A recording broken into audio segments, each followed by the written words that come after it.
Hey guys, Dane here. In today's video, I'm going to be showing you how to build an affordable yet functional patio. Throughout the video, I'll show you how much money I spent on tools and supplies I didn't already have.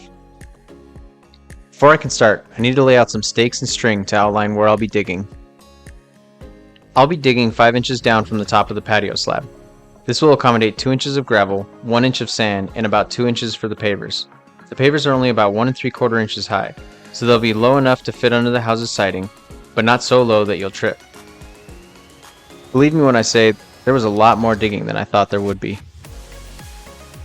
Also, don't be afraid to have a spontaneous dance-off with your kid. It may be hard to tell, but part of my yard is higher than the concrete slab. So after digging low enough, I move the stakes in and use a string level to get the string level with the patio all around. Once I think I've dug deep enough and smoothed it out with a rake, I use my makeshift long level to check the ground, adjusting the dirt as I go.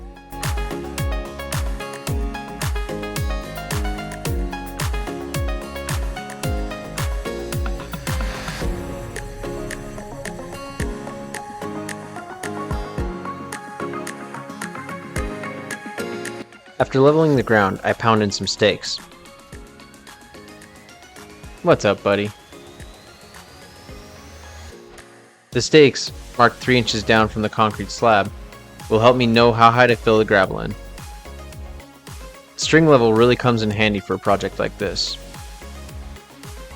Now it's time to throw in the crushed gravel, which I bought from a local landscaping company. Buying your gravel and sand this way is way cheaper than buying them in bags from a hardware store. I decided to use a longer 8-foot board to check the gravel's levelness. The next step is to hose your gravel down, which will help it settle. Once it's dried, it's time to tamp the gravel. This, guys, is a workout and my forearms were burning afterwards. I decided to get my pavers ready to go before laying down the sand. For the sand, I used 3/4 inch PVC pipe to get it level at the correct height. Once I got the sand situated, I used an 8-foot 1x4 board and this side-to-side motion while shifting down the pipes.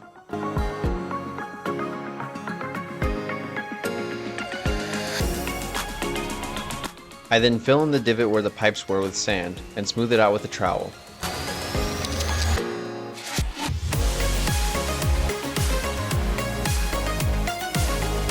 As you ignore my attempts to not show you a plumber's crack, be sure to hit that like button and subscribe to my channel, and I would be ever so grateful.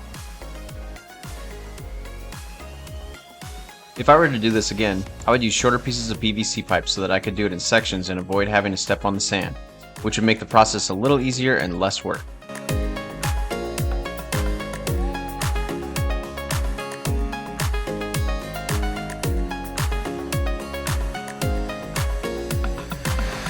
Finally, it's time to lay the pavers. All I need to do is lay them in gently and let them settle in the sand on their own. Initially, we intended on using nicer pavers and making a cool pattern, but like everything else nowadays, pavers are not cheap. At least this little dude approves. Once the pavers are in place, I can install the edging. For some reason, I missed the filming of the stakes, but I hammered in a stake every couple feet with a mallet. Lastly, I used the same sand to fill in the cracks. Then used a broom to sweep the sand back and forth. This helps the pavers settle further and lock into place. After sweeping off as much as I could, I used a hose to spray away the excess sand.